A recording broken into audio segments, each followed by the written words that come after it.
I was 24 years old when I stopped believing anyone would choose me for more than a night. Not because I was unkind or difficult.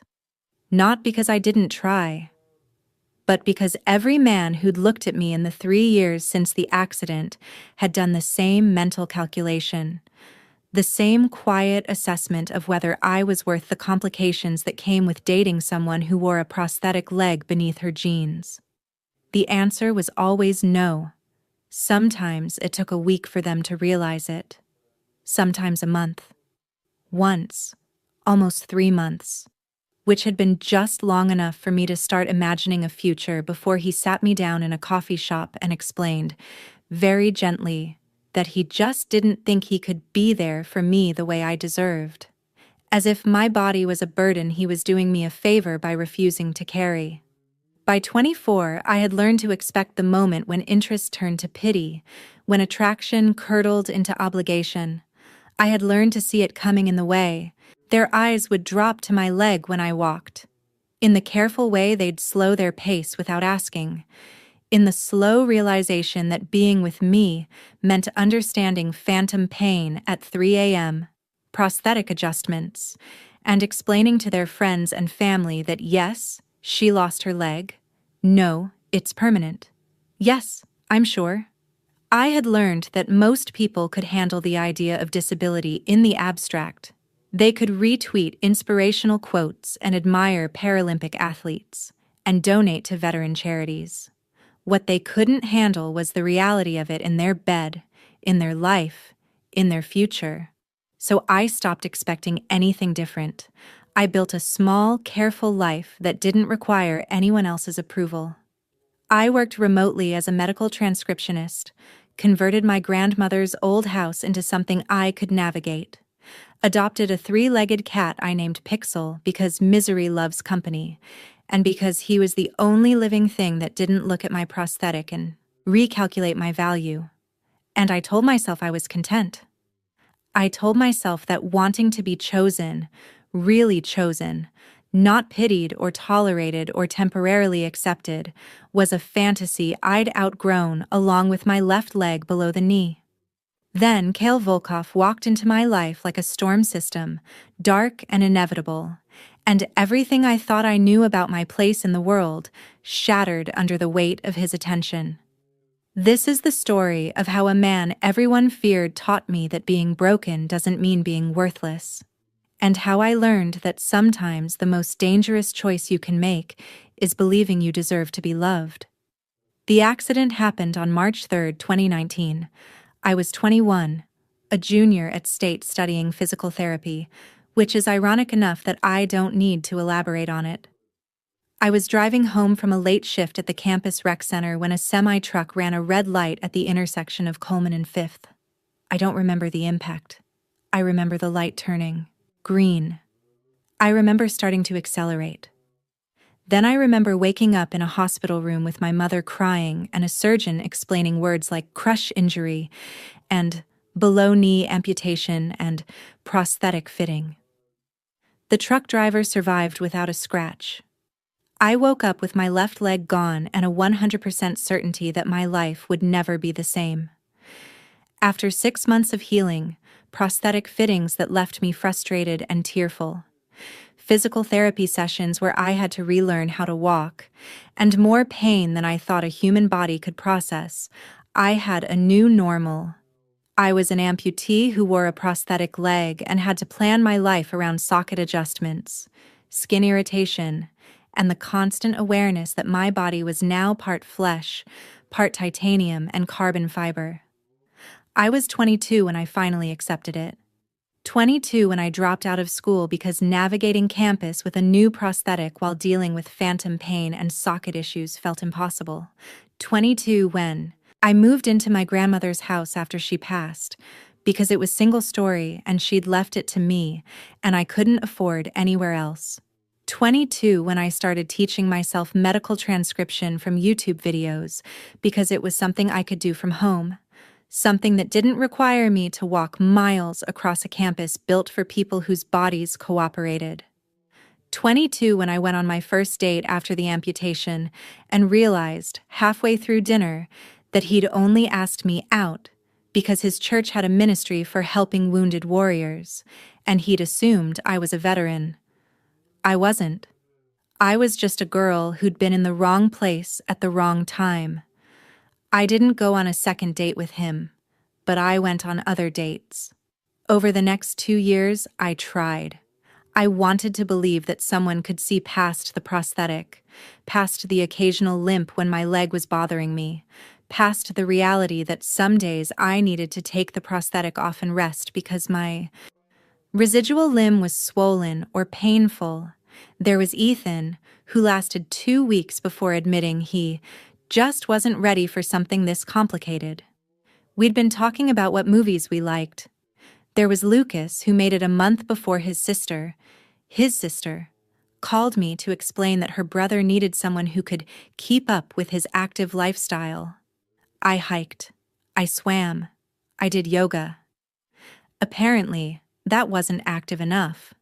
There was Adrian, who I actually liked, who seemed different, who lasted almost 3 months before I overheard him telling his friend that he felt trapped because you can't exactly dump a girl with one leg without looking like a complete asshole. I broke up with him the next day, just to make it easier for him. He looked relieved. By the time I turned 24, I'd been on 14 dates with 11 different men. Most of them were kind. Most of them meant well. None of them chose me. Not for keeps. Not when it came down to building something real. So I stopped trying. I threw myself into work. I got good at medical transcription. Fast, accurate, reliable. I started making decent money.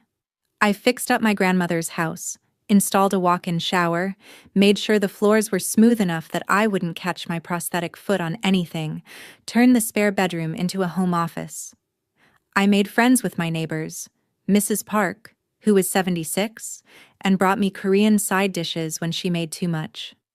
Isaiah and Quinn, the couple 3 doors down who invited me to dinner parties where no one treated me like inspiration porn. I adopted Pixel from the shelter, this scrappy gray tabby who was missing his back left leg from a car accident, and who understood, on some fundamental level, that we were the same kind of broken. I built a life. It was small. It was quiet. It was mine. And I told myself it was enough.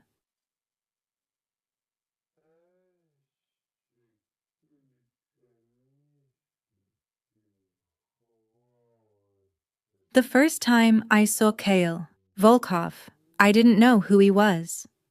It was a Tuesday in late September, unseasonably hot for the Northeast, and I was at the post office trying to mail a package to a client. The post office was not accessible. There were 3 steps at the entrance and no ramp, so I was taking them slowly, one at a time, my prosthetic foot landing solidly on each step while I held the railing and the package. The line was long. My residual limb was starting to ache from the heat and humidity. Swelling was always worse in hot weather. The woman behind the counter was moving at the speed of continental drift. I was focused on not dropping anything when I felt eyes on me. I'd gotten used to that sensation. People staring, people curious, people trying to figure out if I was wearing a prosthetic or if they were imagining things. Usually I ignored it. But this was different. This wasn't curiosity or pity. This was assessment. I looked up. He was standing near the door, watching me. Tall, maybe 6'3", with dark hair, sharp cheekbones, and gray eyes that looked like winter itself. He wore a black suit that probably cost more than my car, and there was something about him that made everyone else in the post office seem slightly out of focus. And he was staring at me like I was a problem he was trying to solve, not with pity, not with curiosity, with focus. I looked away, uncomfortable. When I glanced back a minute later, he was gone. I didn't think about him again until 3 days later when I saw him at the grocery store. Sahay ni fachan sa urkfao sa chahakashki. Tishao shiwa sa nashia sa. Kahaka Sa mishra at sa felitsa gien pakuashe. The grocery store closest to my house was a small independent market owned by a Korean family who'd been in the neighborhood for 30 years. It wasn't the cheapest option, but the aisles were wide and the floors were smooth. No weird transitions or uneven surfaces that might catch my prosthetic foot. I was in the produce section, reaching for a bag of apples on a high shelf, standing on my toes, which meant putting most of my weight on my prosthetic side, when a hand reached past me and grabbed it. I turned, ready to thank whoever it was, and froze. It was him, the man from the post office. Up close, he was even more imposing. Not just because of his height, but because of the way he carried himself, like he owned whatever space he occupied and expected everyone else to acknowledge it. He held out the apples. "These the ones you wanted?" His voice was deep, with a slight accent I couldn't place. Eastern European, maybe Russian. Yes, thank you. He placed them carefully in my cart. His eyes dropped briefly, taking in my gait, the way I stood, the slight asymmetry that came with wearing a prosthetic, then back to my face. No pity, no awkwardness, just acknowledgement. "You were at the post office," he said. It wasn't a question. "So were you. They need to install a ramp. Those steps are dangerous for anyone with mobility issues." I blinked. Yes. They do." He nodded once, like we'd settled something, then turned and walked away. I stood there for a full minute, trying to figure out what had just happened.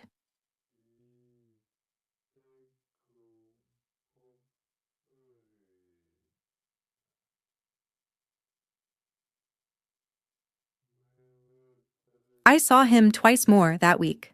Once at the coffee shop where I sometimes worked when my house felt too small.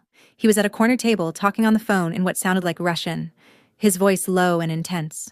He glanced up when I came in, made eye contact, and gave me a single nod before returning to his conversation. Once at the Thai restaurant where I picked up takeout every Friday. He was leaving as I was arriving. He held the door for me, not in the performative way some people did, not making a big show of it, just holding it, waiting until I was through, then leaving. Each time, there was that same assessment in his eyes, like he was cataloging information, filing me away. It should have been creepy. It probably was creepy, but it didn't feel threatening. It felt attentive. I asked Mrs. Park about him the next time she brought me food. "There's this man," I said, accepting the container of japchae she'd made. "Tall, gray eyes, expensive suits. I keep seeing him around the neighborhood. Do you know who he is?" Mrs. Park's face went very still. "You stay away from that man," she said. "Why? Who is he?" "Kale Volkov. He owns half the neighborhood. Maybe more." She lowered her voice. "He's not a good man, Elena. His family, they do very bad things." "What kind of bad things?" She shook her head. "The kind you don't talk about if you're smart. Just stay away from him. Promise me." I promised. But I thought about him that night, about the way he'd handed me those apples, about the fact that he'd noticed the post office needed a ramp, about the way he looked at me like I was a person, not a problem.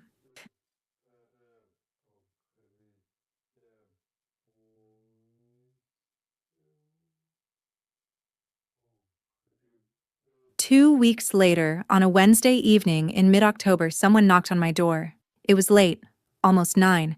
I wasn't expecting anyone. I looked through the peephole and saw 2 men in dark suits standing on my porch. My heart started hammering. "Yes," I called through the door. "Miss Morrison, we're here on behalf of Mr. Volkov. He'd like to speak with you." "About what?" He didn't say. Just asked us to see if you'd be willing to meet with him. "Tell him no thank you." There was a pause. Then, "He said you might say that. He asked me to give you this." A business card slid under my door. I picked it up. Heavy cardstock, embossed lettering, Kyle Volkov, and a phone number. Nothing else. He said to call if you change your mind. The voice said through the door. Have a good evening, Miss Morrison. I heard footsteps walking away. I stood there holding the card, my hands shaking slightly, trying to decide if I was curious or terrified. Probably both.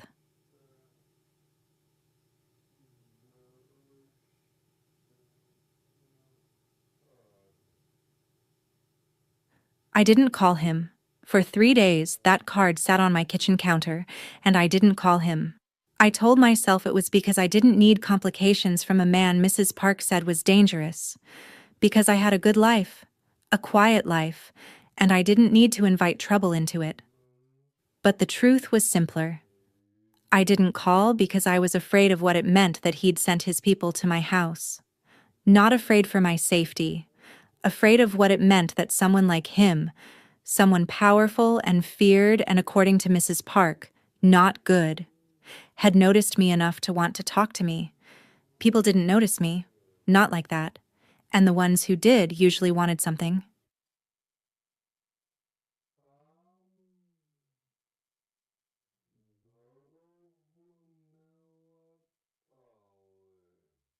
On Saturday morning, I was working at the coffee shop when someone sat down across from me. I looked up from my laptop. Kale Volkov was sitting in my booth, wearing dark jeans and a black sweater, looking at me with those same assessing gray eyes. You didn't call, he said. My heart was racing. I didn't think I needed to. My men scared you. A little. I apologize for that. I should have come myself. Why didn't you? I thought it might be less intimidating. I was wrong. He gestured to my laptop. Am I interrupting your work? Yes. Would you like me to leave? I should have said yes. Should have sent him away and gone back to my safe, small life. Instead, I heard myself say, no, you can stay. He settled back in his seat, and I noticed that several other people in the coffee shop were watching us. Some looked nervous, some looked curious. Everyone was very aware of his presence. You've been asking about me, he said. Mrs. Park told me to stay away from you. Mrs. Park is a wise woman. You should listen to her. And yet, here you are. Here I am. He tilted, his head slightly. Why do you think I wanted to meet you? I have no idea. I want to hire you. Whatever I'd been expecting, it wasn't that. Hire me? You're a medical transcriptionist. I have several doctors and clinics in my organization. They need someone reliable, someone discreet, someone who can work remotely and handle sensitive information. You want me to transcribe medical files? Yes. For the Russian Mafia. He smiled slightly. I prefer private enterprise. Mrs. Park said you're dangerous. I am. Then why would I work for you? Because I pay extremely well. Because the work is legitimate and you'd be doing nothing illegal. And because I think you're smart enough to know that sometimes the most dangerous thing you can do is let fear make your decisions for you. I stared at him. Is that a threat? No, it's an observation. He pulled an envelope from his pocket and set it on the table. This is a contract. Standard terms, generous pay, complete discretion guaranteed. Read it. Think about it. If you're interested, call the number on the card. He stood up. Wait, I said. Why me?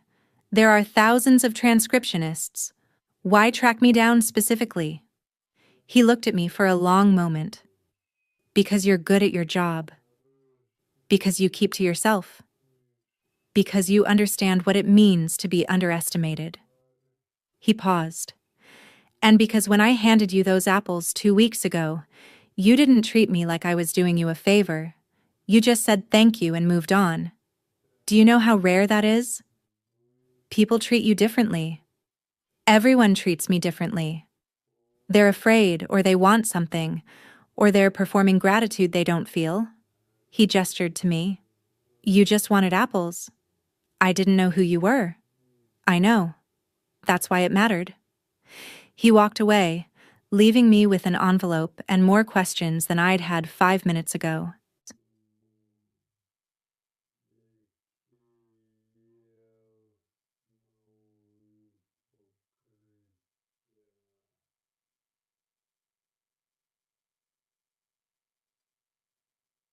Contract was straightforward. Transcribe medical files from various clinics and private practices, maintain strict confidentiality, work remotely at my own pace, get paid triple my current rate. There was nothing illegal about it. The clinics were real, licensed, legitimate. The work was exactly what I already did, just with better pay. I called the number on the card. He answered on the first ring. Elena, how do you know my name? It's on your business registration.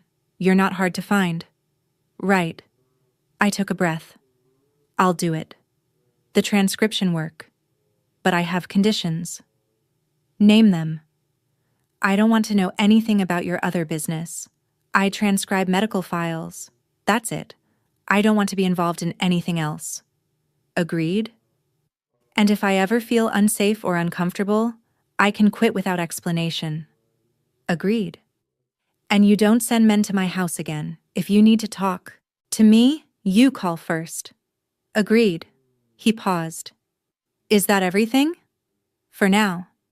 Then welcome aboard, Elena. You'll receive your first files tomorrow. He hung up. I sat there, staring at my phone, wondering what I'd just agreed to.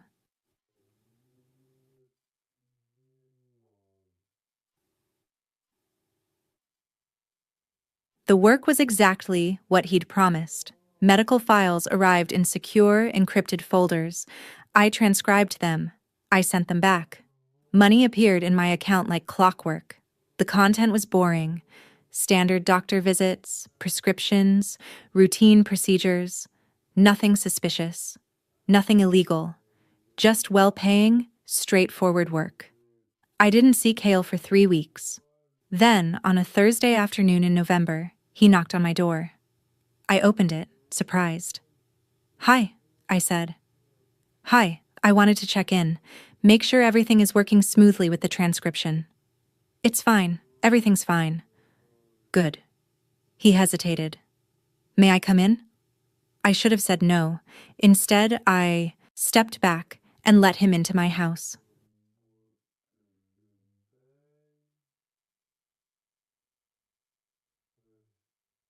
He looked around my living room with the same assessing gaze he'd used on me at the post office. You've made this accessible, he said, noting the smooth floors, the grab bars in strategic places, the furniture arranged with clear pathways. It was my grandmother's house. I modified it after she passed. You did the work yourself? Most of it. Hired contractors for the major stuff. He nodded, running his hand along one of the grab bars. Good installation. Solid. Thank you? He smiled slightly. Sorry. I notice things like that. Structural integrity. Safety features. He turned to look at me. You live alone? Me and Pixel. Pixel? On cue, my cat appeared from the bedroom, hopping across the floor on his 3 legs. Cale's expression softened in a way I hadn't seen before. He's missing a leg, he observed. Car accident. We're a matched set. May I nodded. He crouched down and Pixel, who usually hated strangers, walked right up to him and started purring. Traitor. Kyle scratched behind his ears and I watched this feared crime boss sit on my living room floor, petting my 3-legged cat, looking more relaxed than I'd ever seen him. I had a dog when I was a kid, he said. 3 legs. Got hit by a car when I was 12. Best dog I ever had. What was his name? Volchok. Means little wolf in Russian. I smiled. That's sweet. My grandmother said that sometimes the broken things are the strongest. They've already survived the worst. He stood up, brushing cat hair off his jeans. I should let you get back to work. Cale. He stopped. Why are you really here? The transcription is going fine. You didn't need to check in person. He looked at me for a long moment. No, he finally said. I didn't. Then he left, and I stood in my doorway, watching him drive away, feeling like something had shifted, that I didn't quite understand yet. He started coming by regularly after that. Once a week, sometimes twice, always with a reason. He needed to drop off a new encrypted drive. He had a question about a file. He wanted to make sure the payment system was working. But the reasons were thin, and we both knew it. We'd end up talking. About nothing important. About books. About the neighborhood. About Pixel's ongoing war with the squirrels in my backyard. He never asked about my prosthetic directly. Never treated me like I was fragile or pitiable. He just showed up. Consistently. Like my presence was something he valued. In mid-December, on a particularly bad day when my residual limb was swollen and painful and I'd had to take my prosthetic off early, he arrived with groceries. I answered the door without my prosthetic on, balancing on one leg with my hand on the doorframe. "Bad day?" he asked, taking in my situation immediately. "The worst. Socket isn't fitting right. My leg is swollen." "Have you eaten?" "Not hungry." "That's not what I asked." I sighed. "No, I haven't eaten." "I'm making you dinner. Go sit down before you fall over." "Kale?" "Elena, go sit down." I was too tired and in too much pain to argue. I hopped to the couch. I'd gotten good at moving around without my prosthetic when I needed to, and elevated my residual limb on a pillow. I heard him in the kitchen, unpacking groceries, starting to cook. After a few minutes, he came back with an ice pack wrapped in a towel. "For the swelling," he said, gently placing it on my residual limb. I looked up at him, surprised. "How did you know?" "My uncle lost his leg in the war. Below knee, like you. I remember what helped him on bad days." He went back to the kitchen without another word. He made borscht from scratch. Rich, dark, fragrant. We ate in my living room, my residual limb still elevated, Pixel curled up next to me. "This is really good," I said. "My grandmother's recipe. She'd haunt me if I ruined it." "Is she still alive?" His face darkened. "No, she died when I was 19. Heart attack." "I'm sorry." "Me too." He was quiet for a moment. She was the only person who ever told me I could be something other than what my father wanted me to be. "What did he want you to be?" "Exactly what I am." He said it without pride or shame, just fact. We ate in silence for a while, then he asked, "Your grandmother, the one who left you this house, were you close?" "Very. She raised me when my parents couldn't get their shit together. She's the one who taught me that family is who shows up, not who shares your blood." She sounds wise. She was. She died 2 months before my accident. I looked down at my bowl. Sometimes I'm glad she didn't have to see me like this. "Like what?" "Broken, less than whole." He set down his spoon and looked at me with an intensity that made my breath catch. "You're not broken," he said. "You're adapted. There's a difference. Tell that to everyone who's decided I'm not worth the effort. They're fools. Maybe. But there are a lot of fools. Doesn't make them right." He leaned back. "You know what I think?" "What?" "I think you've spent so much time protecting yourself from people who couldn't see your value that you've started believing they might be right." The words hit harder than they should have. "That's not..." "It is. You're brilliant at your job. You're independent. You've built a life on your own terms. You're kind to your neighbors and you rescue 3-legged cats, and you make me laugh, which doesn't happen often." He held my gaze. "But you've convinced yourself that all of that doesn't matter because your body works differently than other people's." "Easy for you to say. You don't know what it's like." "You're right. I don't. But I know what it's like to be judged for things you can't control. I know what it's like to have people see only one thing when they look at you." He stood up, gathering our plates. The difference is, you let them define you. I don't. He went to the kitchen before I could respond. I thought about what he'd said for days afterward. About how I'd let other people's judgments become my truth. About how I'd made myself small because the world told me I should be grateful for scraps. The next time he came by, I was ready.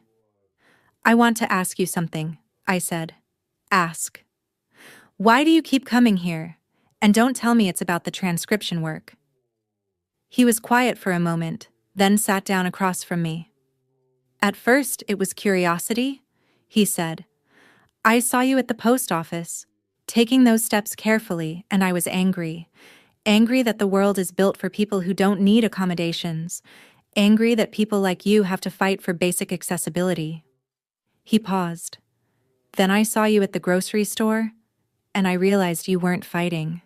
You were just living, adapting, making it work. And that impressed you? It did. Most people in my world, when things get hard, they either give up or they make it everyone else's problem. You just handled it. He looked at me seriously. Then I started getting to know you, and I realized you weren't just strong or resilient, or any of those patronizing words people use. You were interesting. You were sharp and funny, and you didn't perform for me. People don't usually perform for crime bosses. They do constantly. They tell me what they think I want to hear. You tell me the truth. He reached out and took my hand, the first time he'd initiated physical contact beyond helping me with doors or groceries. I keep coming here because I like you, Elena. Because you make me feel like a person instead of a weapon. And because I haven't felt this comfortable around someone in a very long time. My heart was pounding. Kale. You don't have to say anything. I'm not asking for anything. I just wanted you to know. But I did have something to say. I like you too, I said quietly. And it scares me. Why? Because everyone who's liked me has eventually decided I'm not worth the effort. And you could have anyone. Why would you choose someone like me? Because you're you. Because when I'm here, I'm not thinking about territory or obligations or the next threat. I'm just here. He squeezed my hand. And because you look at me and you don't see a monster. You see Kale. You're not a monster. A lot of people would disagree. They don't know you like I do. He smiled, a real smile that transformed his whole face. No, they don't. We didn't define what was happening between us. We didn't put a label on it or have a conversation about expectations. We just continued. He came by 3 or 4 times a week. Sometimes he brought food. Sometimes he brought movies.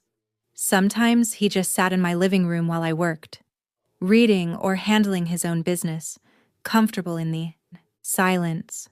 It felt domestic in a way that should have scared me, but didn't. The first time we went out together was in early January. There was an art exhibit at the museum downtown, local artists, accessible entrance, something I'd mentioned wanting to see. He picked me up on a Saturday afternoon, and I noticed he'd brought an SUV instead of his usual sedan. Easier to get in and out of, he explained when I asked. Higher seats, less stress on your prosthetic side. He'd thought about it, had researched it. That shouldn't have made my chest tight, but it did. The museum was perfect. Smooth floors, ramps instead of stairs, benches scattered throughout for when I needed to adjust my prosthetic or rest my residual limb. We spent 2 hours looking at paintings and sculptures, and Kale surprised me with his knowledge of Russian avant-garde art. My grandmother loved art, he explained. She'd take me to museums in Moscow when I was young, said that beauty was the only thing that made the rest of it bearable.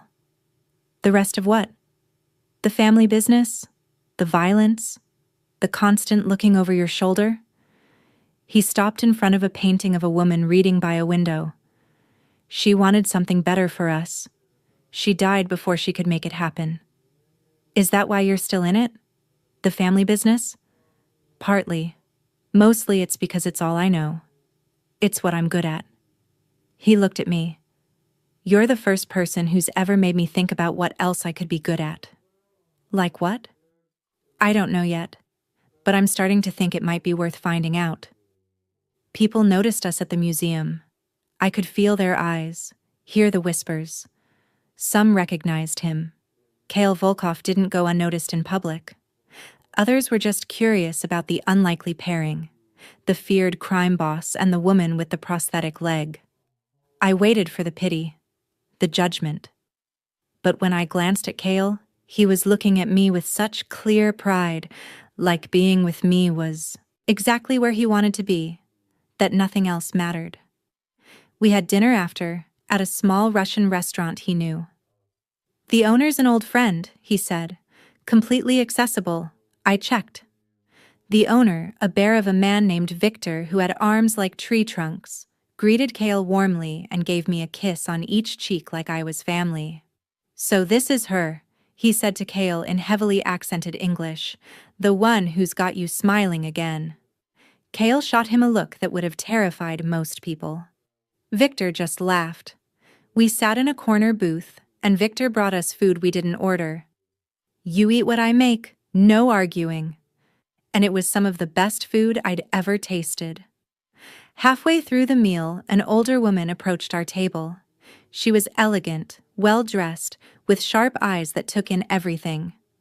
Kale, she said in Russian, then switched to English. I heard you were seeing someone. I had to see for myself. He stood, kissing her cheek. Mrs. Lebedev, how are you? Old? Nosy? She looked at me with open curiosity. And you are? Elena Morrison. She's with me, Kale added, and there was a warning in his voice. Mrs. Lebedev smiled. I can see that. It's nice to meet you, dear. Kale, your grandmother would have liked her. She left before he could respond. I watched something complicated cross his face. That was a compliment, he said finally. Mrs. Lebedev doesn't give those lightly.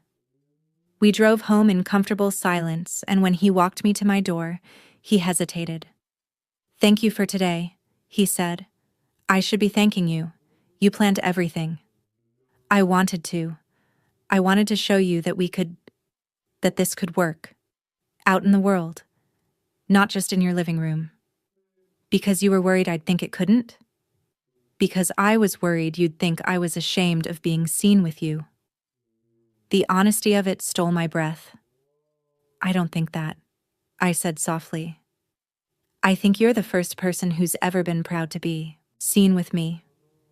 He cupped my face in his hand, his thumb brushing my cheek. I am proud. You make me want to be better than I am. Then he kissed me. It was soft, careful, perfect. It tasted like possibility and risk and everything I'd convinced myself I couldn't have. When he pulled back, his forehead rested against mine. I'm all in, Elena. Whatever this is, I'm all in. If you are. I'm scared. Me too.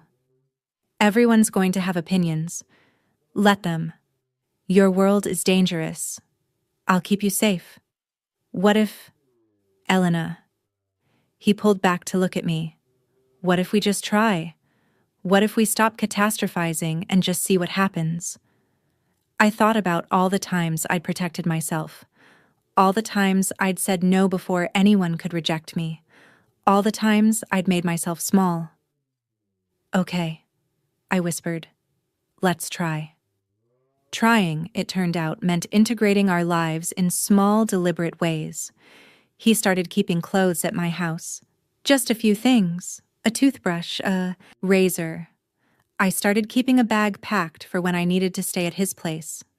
His penthouse had better accessibility features than my house, which should have been embarrassing, but somehow wasn't. We established routines. Sunday breakfast, Wednesday night movies, Friday dinners, alternating between my cooking and his. We met each other's people. I had dinner with Isaiah and Quinn, who were suspicious at first, but warmed up when they saw how Kale looked at me. He introduced me to Victor and a few other business associates. His words. People who treated me with respect, because Cale made it clear that was the only option. We didn't talk about the other parts of his life. The dangerous parts. The illegal parts. That was the agreement. I transcribed medical files and pretended I didn't know what else he did with his days. It worked better than it should have. The first fight happened in February. I'd had a bad week. My prosthetic wasn't fitting right. I was getting pressure. Sores on my residual limb, and I was behind on work and frustrated with myself. Cale came over Wednesday night as usual, and I was short with him. "What's wrong?" he asked. "Nothing." "Elena." I said nothing. "That's not true. Talk to me." "I don't want to talk. I want you to leave." He looked hurt, but he nodded.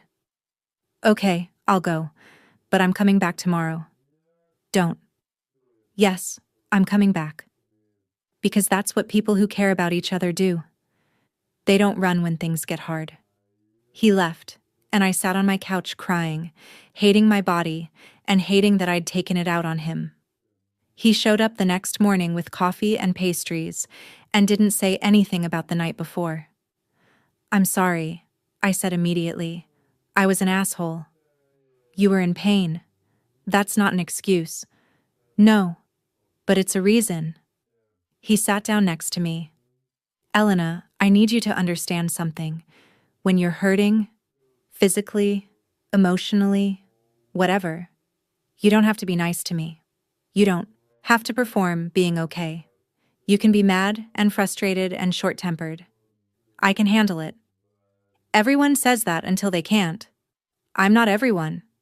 He took my hand. "But you have to talk to me. You can't just shut me out. That's the one thing I can't handle. I'm not used to people staying. Get used to it. Because I'm not going anywhere." The first time I met someone from his other life, the dangerous part, was in March. We were at Victor's restaurant when a man in an expensive suit approached the table. He was younger than Cale, maybe mid-30s, with slicked-back blonde hair and a smile that didn't reach his eyes. "Cale?" he said in Russian, then switched to English. "I've been trying to reach you." "I'm having dinner, Roman." "I can see that." His eyes slid to me with thinly veiled contempt. "This her? The gimp you've been wasting time on?" The temperature in the room dropped about 20 degrees. Kyle stood up slowly. "What did you just call her?" Roman Tosh seemed to realize his mistake. "I just meant, get out. Cale, get out before I break every bone in your fucking face." Roman left quickly. Cale sat back down, his jaw tight, his hands shaking slightly with barely controlled rage. "I'm sorry you had to hear that," he said. "It's not your fault. He works for me. That makes it my fault." He looked at me seriously. "If anyone in my organization ever speaks to you like that again, you tell me. Immediately." "Cale?" "I mean it, Elena. You tell me." I nodded, shaken. Later, I learned that Roman had been demoted and reassigned to a position in a different city, far from anything important. The message was clear. Disrespect Elena, and you disrespected Cale. By spring, we'd settled into something that felt like a relationship, even if we still hadn't named it. I'd started going to his place more often. The penthouse was stunning. Top floor, floor-to-ceiling windows, completely accessible. He'd had it renovated, he said, after his grandmother died, and he wanted something that felt less like the family business and more like a home. We spent weekends there, cooking together, watching the city lights, existing in a bubble where his world and my prosthetic didn't matter as much as the fact that we made each other laugh. But the bubble couldn't last forever. The first real threat came in early April. I was working late when I heard breaking glass. My heart stopped. I grabbed my phone and texted Cale. "Someone's in the house." His response was immediate. "Lock yourself in the bathroom. I'm coming." I made it to the bathroom, moving fast on my prosthetic despite the late hour and the fact that I'd been about to take it off for the night and lock the door just as I heard footsteps in my living room. "We know you're here," a voice called in accented English. "We just want to talk." "Get out of my house."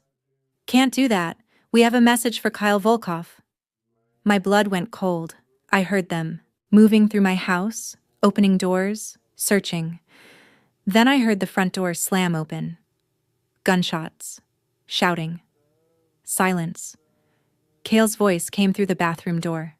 "Elena, it's me. You're safe." I unlocked the door with shaking hands. He looked terrifying, covered in blood that I was pretty sure wasn't his, eyes dark and furious.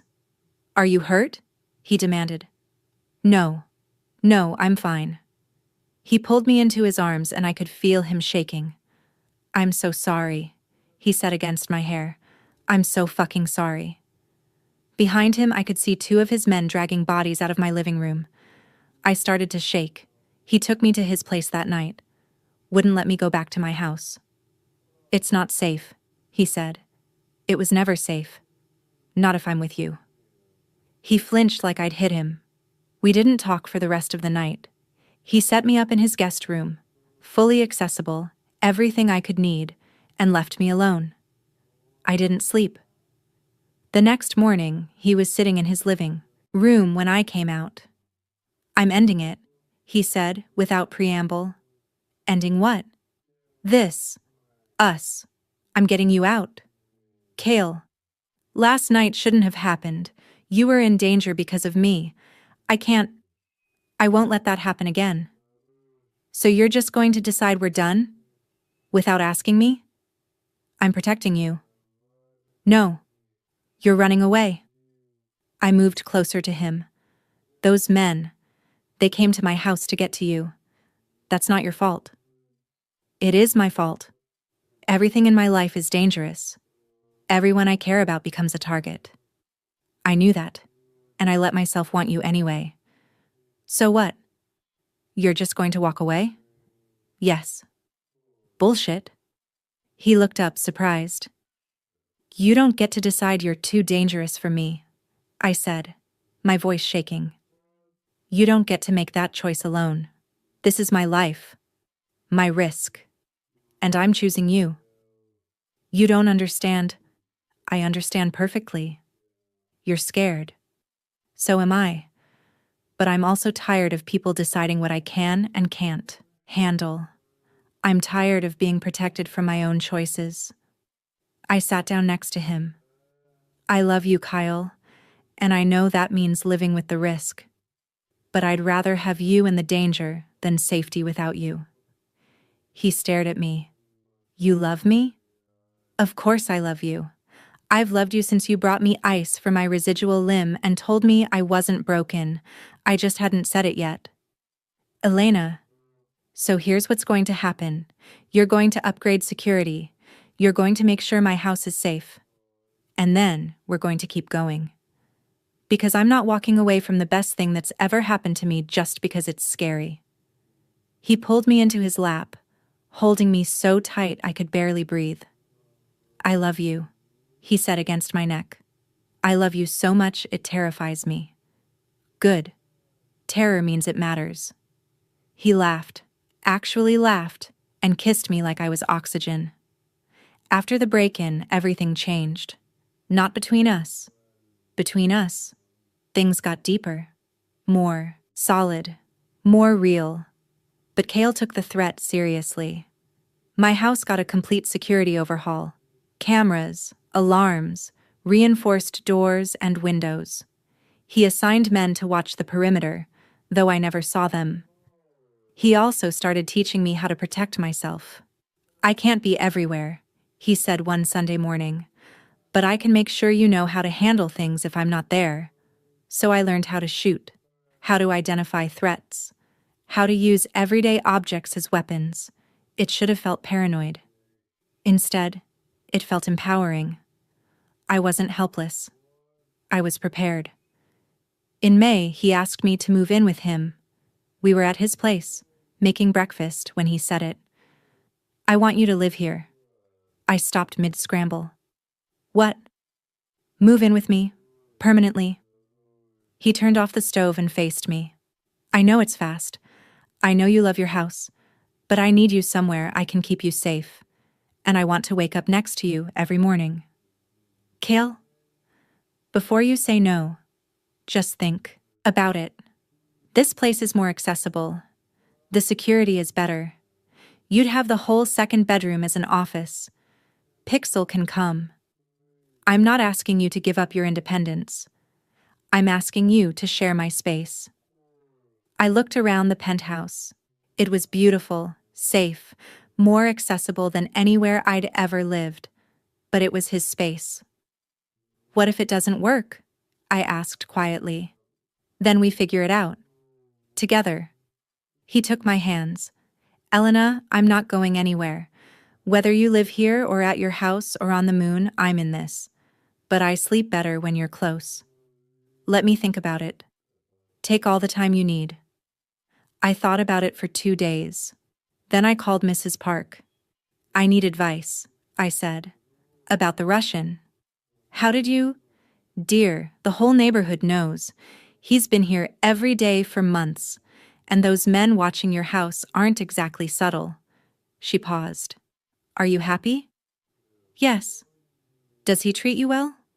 Better than anyone ever has. Then, what's the problem? He wants me to move in with him, and I want to say yes. But I'm scared. Of course you're scared. Love is terrifying. Her voice softened. But Elena, you've been alone for a long time. Maybe it's time to let someone share the load. What if he gets tired of me? What if you spend your whole life protecting yourself from what ifs and miss out on something real? She sighed. I told you to stay away from him. I still think his world is dangerous. But I've also seen the way he looks at you, and dear, that man would burn the world down to keep you safe. Maybe that's worth the risk. I said yes. Moving was easier than I expected. Kyle hired people to pack and transport everything, my clothes, my books, Pixel's tower, and toys. He cleared out half his closet and 3 drawers without me asking. He set up my office exactly the way I liked it. This is your space now too, he said. Change whatever you want. Make it feel like home. The first night, I lay in his bed, our bed, and felt like I'd stepped into someone else's life. Kale pulled me close. What are you thinking? That this doesn't feel real. Why not? Because girls like me don't get endings like this. We don't get the powerful man and the penthouse and the life where everything works. He tilted my face toward his. You're not getting an ending. You're getting a beginning. And you get it because you deserve it. Not because you're lucky. I am lucky, though. So am I. Living together revealed the mundane intimacy I'd never experienced. Kale's morning routine. Up at 5, coffee, workout, shower. He was always quiet, always careful not to wake me. My bad prosthetic days. He learned to recognize them before I said anything, learned to bring me supplies for my residual limb without hovering, learned when I needed space and when I needed him close. His nightmares. He had them twice a week. Always about his grandmother. Always waking up in Russian. I learned to hold him until his breathing steadied. Learned not to ask questions he wasn't ready to answer. My insecurities.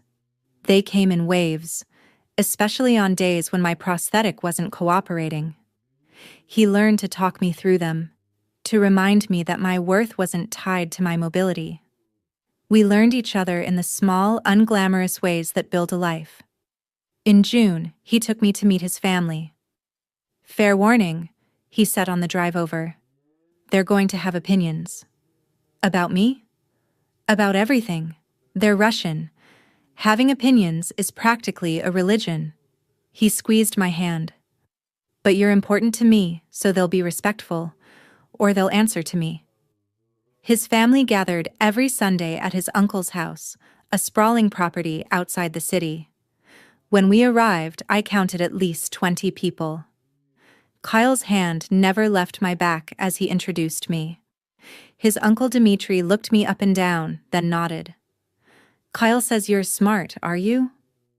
I'd like to think so. Good. He needs someone who can keep up. He kissed my cheek. Welcome. His cousin Anya was more direct. You know what he does, right? What we all do? I know he has business I don't ask about. And you're okay with that? I'm okay with him. She studied me for a long moment, then smiled. Good answer. The women pulled me aside after dinner. We need to talk, Kyle's aunt Svetlana said. My stomach dropped. Okay. You're the first woman he's brought around since his grandmother died, she said. That means something. That means he's serious. I know. Do you love him? Yes. Enough to live with the danger, the secrecy, the fact that his world isn't normal? I thought about the break-in, the security, the guns and the violence that lived in the shadows of his life.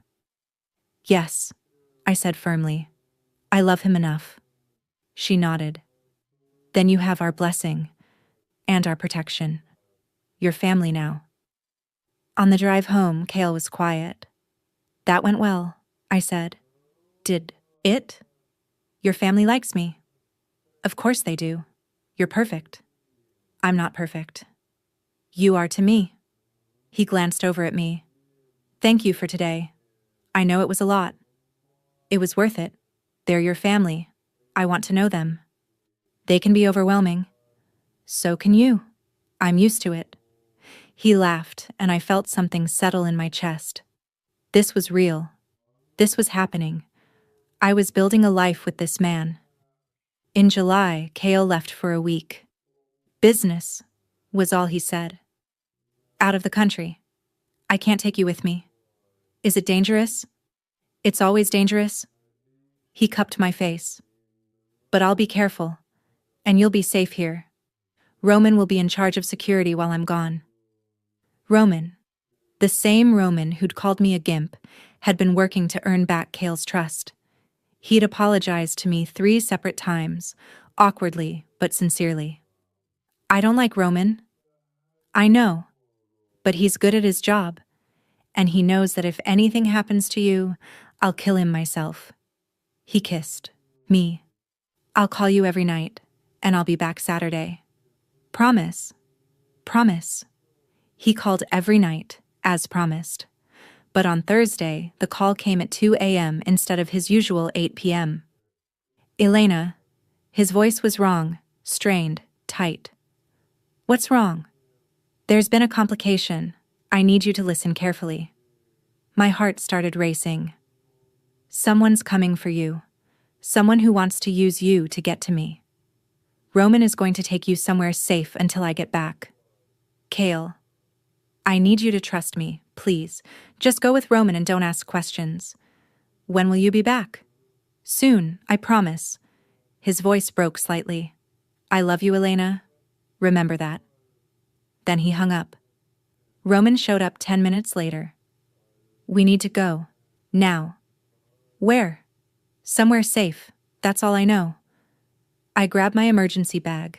Kyle had insisted I always keep one packed, and Pixel's carrier. I was already wearing my prosthetic, thank God. The cat too? Roman asked. The cat too. We drove, for 3 hours, ending up at a remote house in the woods. 2 of Kale's men were already there, securing the perimeter. You'll be safe here, Roman said. I'll be outside if you need anything. How long? Until Kale says otherwise. I stayed in that house for 3 days. No phone calls, no updates, just waiting. I tried not to panic, tried to trust that Kale knew what he was doing, but by the 3rd day, I was imagining every worst-case scenario. Then, on Saturday evening, I heard a car. I looked out the window and saw Kale's SUV. He was out of the car before it fully stopped, moving toward the house like his life depended on it. I met him at the door, and he pulled me into his arms so hard I gasped. You're okay, he said against my hair. Thank God you're okay. I'm fine. What happened? Later. Right now, I just need to hold you. Later. After Roman and the others had left and we were alone in the safe house, he told me, "There's a rival organization. They've been trying to move in on my territory for months. Last week, they made a move. Killed someone close to one of my associates. Sent a message that they were coming for everyone we cared about. So you hid me. I couldn't risk it. I couldn't risk you." He looked broken. "Elena, if something had happened to you because of me, but it didn't. This time. But there will be others. There are always others." He took my hands. "I need you to understand what you've signed up for. This life, my life, it's violent. People will try to hurt you to hurt me. There will be times I have to send you away, times I can't tell you where I'm going or what I'm doing." "I know. Do you? Do you really know what that means?" I thought about the last 3 days, the fear, the uncertainty, the not knowing if he was alive or dead. "Yes," I said firmly. "I know, and I'm still choosing you." "Why?" "Because you're worth it. Because what we have is worth it." I moved closer. "Kale, I'm not naive. I know your world is dangerous, but my world, before you, was lonely. I'd rather have this, with all the risk, than go back to being alone." He kissed me like I was oxygen and he'd been drowning. We went home the next day. Kyle's world had settled. The rival organization had backed down after he'd made it clear he wasn't someone to fuck with. But the threat would always be there. We both knew it. "I'm making changes," he said a week later. "Starting to transition out of some of the more dangerous aspects of the business. It'll take time, but I'm doing it. For me? For us." He looked serious. "I want a future with you, Elena. A real future. Kids, maybe, if you want them. A life that isn't always looking over our shoulder. That means getting out of the parts of this business that make that impossible. That's a big change. You're worth a big change." Over the next year, Kale kept his promise.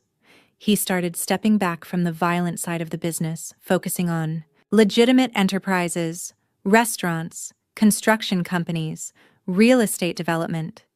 He brought in people he trusted to handle the transition, made deals with former rivals to maintain peace. It wasn't easy. There were people who resented the changes, who thought he was going soft. He didn't care. "Let them think what they want," he said. "I've proven what I'm capable of. I don't need to keep proving it." We got engaged on a Tuesday in November, exactly 2 years after we'd met. We were at home, making dinner, when he got down on one knee in the middle of our kitchen. "Elena Morrison, you're the best thing that's ever happened to me. You make me want to be better than I am. You make me believe I can be better than I am." He held out a ring, simple, beautiful, perfect. "Will you marry me?" I was crying too hard to answer at first.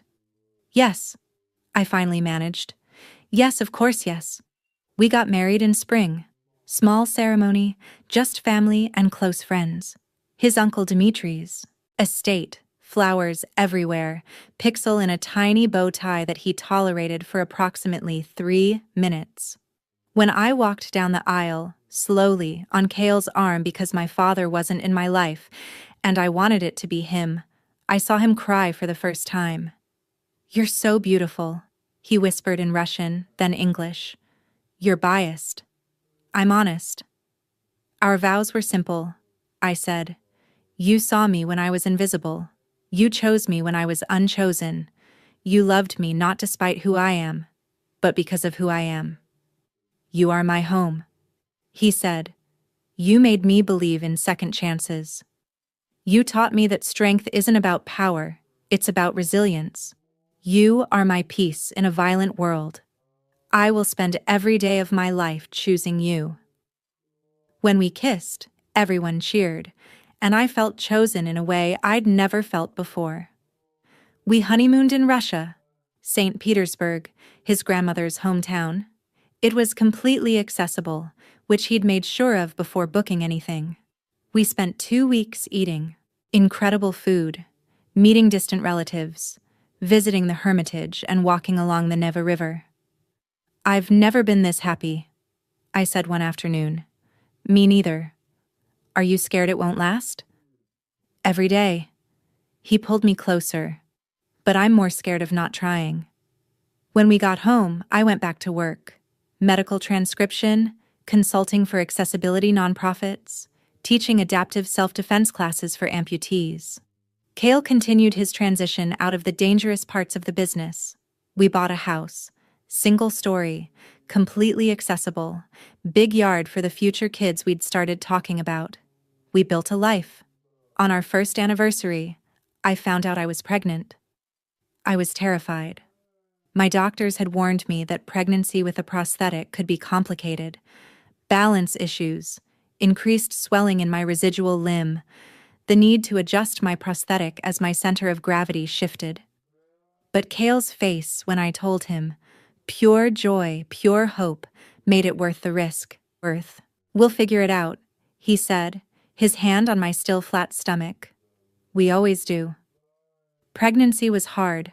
My body, which already required daily maintenance with my prosthetic, rebelled against the extra demands. My residual limb swelled more than usual. I needed multiple prosthetic adjustments. Some days I couldn't wear it at all.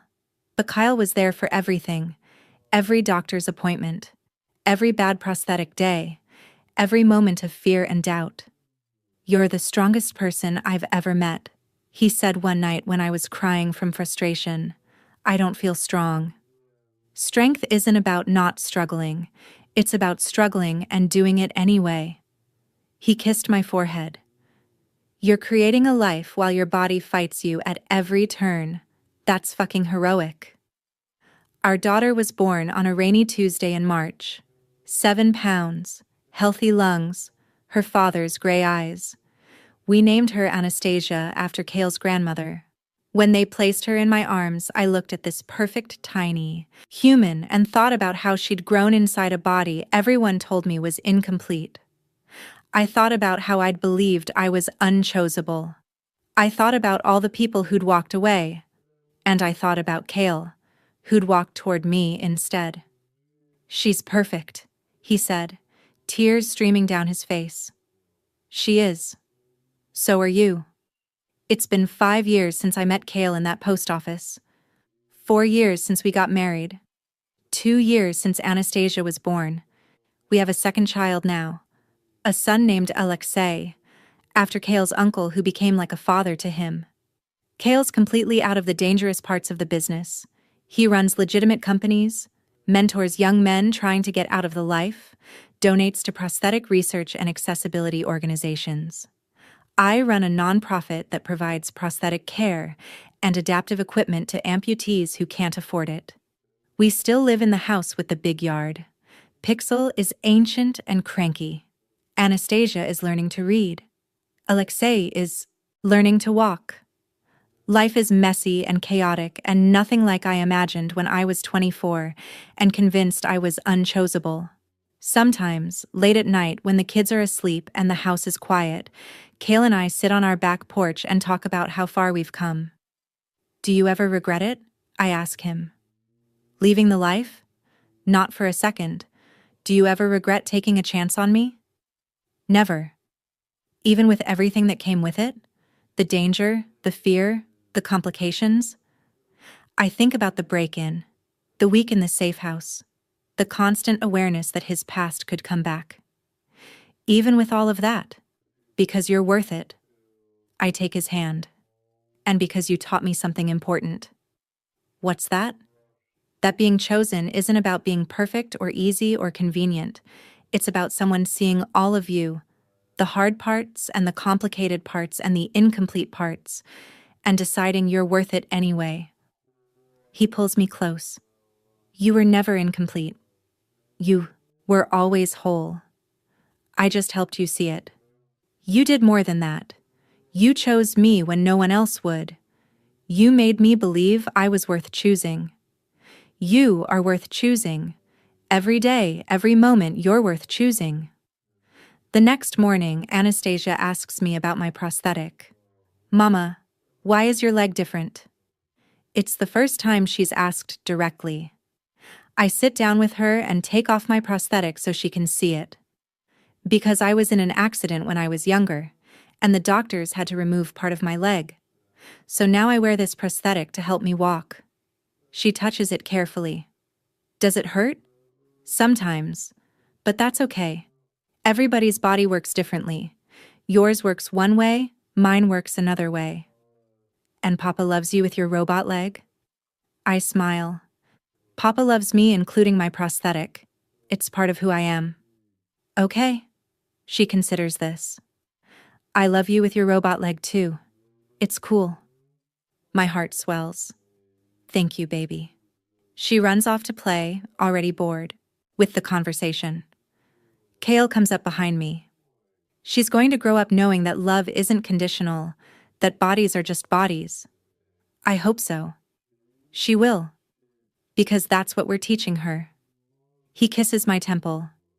Just like we're teaching Alexi. Just like we'll teach any other kids we have. You want more kids? With you? I want everything.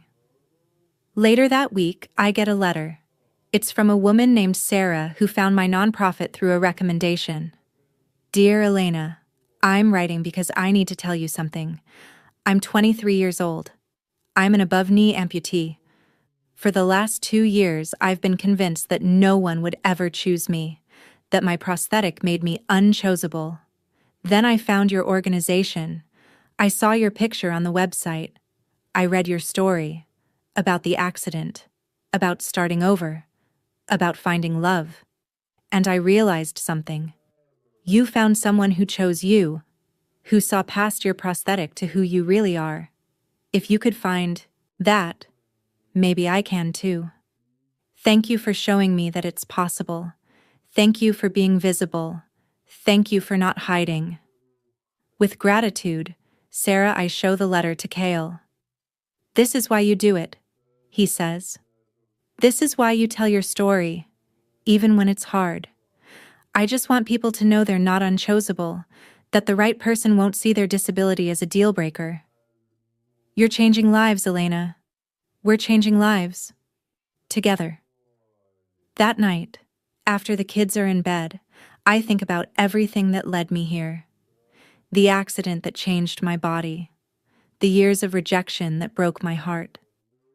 The moment Kale handed me those apples and saw me as a person, not a problem. Every choice we made after that. Every risk. Every moment of choosing each other. I think about the girl I was at 24. Lonely, convinced she was worthless, protecting herself from wanting too much. I wish I could go back and tell her, someone is coming. Someone who will see you. Someone who will choose you not despite your prosthetic, but including it. Someone who will love every part of you, even the parts you think make you less. Hold on, he's coming. But I can't go back.